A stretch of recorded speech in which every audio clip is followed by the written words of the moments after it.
Hoje, segunda-feira, então é dia do nosso quadro que vem por aí, onde eu vou elencar os principais indicadores que vão ser divulgados no campo da economia de terça a sexta-feira, fazendo uma pequena análise a respeito de cada um.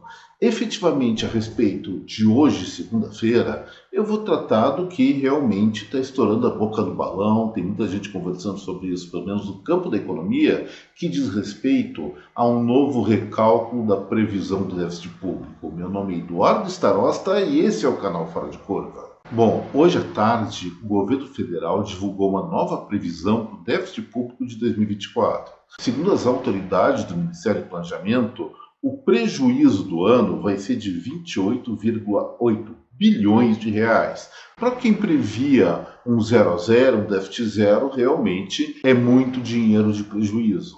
Mas o que está me surpreendendo não é isso. E mais ou menos eu já imaginava que 2024, já que as despesas estão crescendo muito maior do que as receitas estão crescendo muito também, mas é quase o dobro de um em relação ao outro, que haveria um déficit público bastante relevante. Mas o que está me perturbando não é o déficit em si, isso é preocupante. Olha só, essa é uma previsão de julho, mas em maio a perspectiva é que esse prejuízo, esse déficit seria de 14,5 bilhões de reais.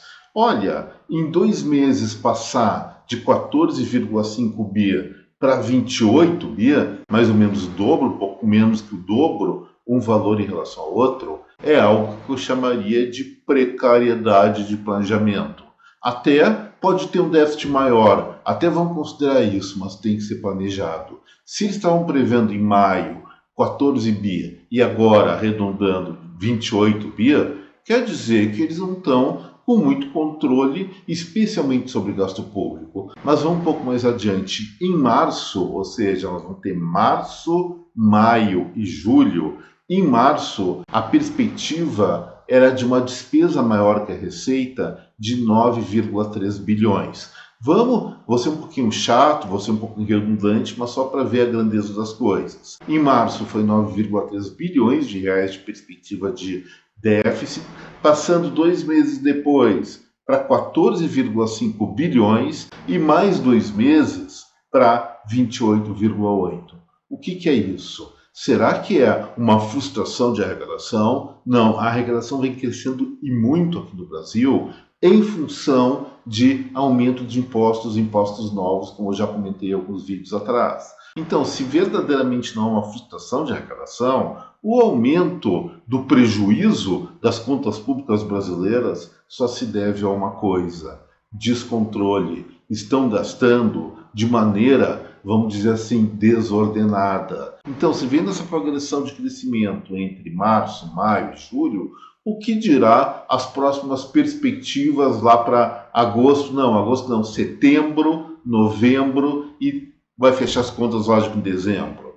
Por essa progressão, gente, é muito provável que a expectativa de déficit ultrapasse a casa dos 70 bilhões de reais, a não ser que eles façam alguma coisa. Já existe uma ideia do governo federal de congelar 15 bilhões do orçamento de 2024, mas, como nós sabemos, se a perspectiva de déficit é 28,8, 29 bilhões, para ser mais exato, isso vai ser mais insuficiente ainda em primeiro lugar. Será que eles vão conseguir, dentro dessa dinâmica de gastos que nós estamos observando, conter 15 bilhões de orçamento? Em segundo lugar, mesmo contendo, será que eles vão conseguir segurar a alta da despesa em outras rubricas, em outras frentes de gastos que eles não viram e estão sendo dispendidos sem um controle efetivo? É essa a indagação que eu tenho. Considero que as contas públicas brasileiras, agora em 2024,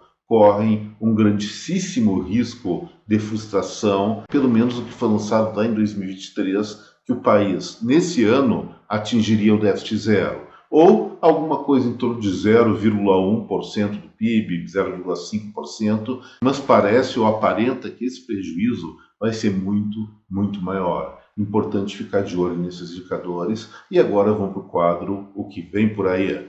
Na terça-feira nós vamos lá para os Estados Unidos para ver como é que está o mercado imobiliário deles. Isso é importante, gente, porque se as vendas de imóveis, tanto novos como usados, assim como no Brasil, estão crescendo, estão realmente se expandindo, isso é sinal de vitalidade da economia. E desde lá de 2021 mais 2022, o mercado imobiliário norte-americano passava por uma crise ou por uma queda muito grande nas vendas, tanto de casas novas como usados. Isso gera uma preocupação não só para os norte-americanos, mas também aqui para o Brasil, especialmente para aqueles que exportam móveis, material de construção para a América do Norte, o que não são poucos. Rio Grande do Sul exporta, Pará exporta, indústria madeireira aqui no Brasil, de madeira plantada, vamos deixar bem claro, é muito forte para produzir MDF e também madeira de lei. Então, o que está acontecendo e qual é a perspectiva? Olha, de acordo com os nossos indicadores de acompanhamento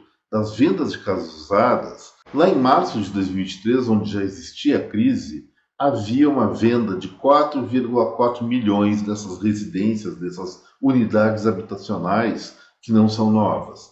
Essas vendas foram caindo e em dezembro do ano passado chegaram ao patamar mínimo de 3,78 milhões de unidades. Parece que depois disso começou gradativamente a se recuperar e o último dado que nós temos foi de maio, houve uns tombos, subiu, caiu, mas é uma tendência, um viés de alta. Então, segundo os dados últimos ainda já informados, em maio as vendas foram de 4,11 milhões de casas usadas vendidas naquele mês e para junho parece que a perspectiva é um pouco melhor. O mercado imobiliário norte-americano, sim, ele está se recuperando, mas acredito ainda que haja uma expectativa de queda da taxa de juros por lá para que a comercialização de imóveis, até a construção de imóveis, tenha uma aceleração, o que eu já comentei, seria muito bom para eles norte-americanos e para nós brasileiros, especialmente as empresas e trabalhadores que estão envolvidos nessa cadeia de valor. Na quarta-feira, saímos dos Estados Unidos, vamos para os nossos irmãos, vizinhos argentinos, onde vai ser divulgado as vendas do varejo referentes ao mês de maio. Em abril, pasmem, olha que ciúmes nós vamos ter deles. As vendas por lá cresceram 246%, quase 3 vezes e meia mais. Mas não vamos nos iludir, isso é uma brincadeirinha.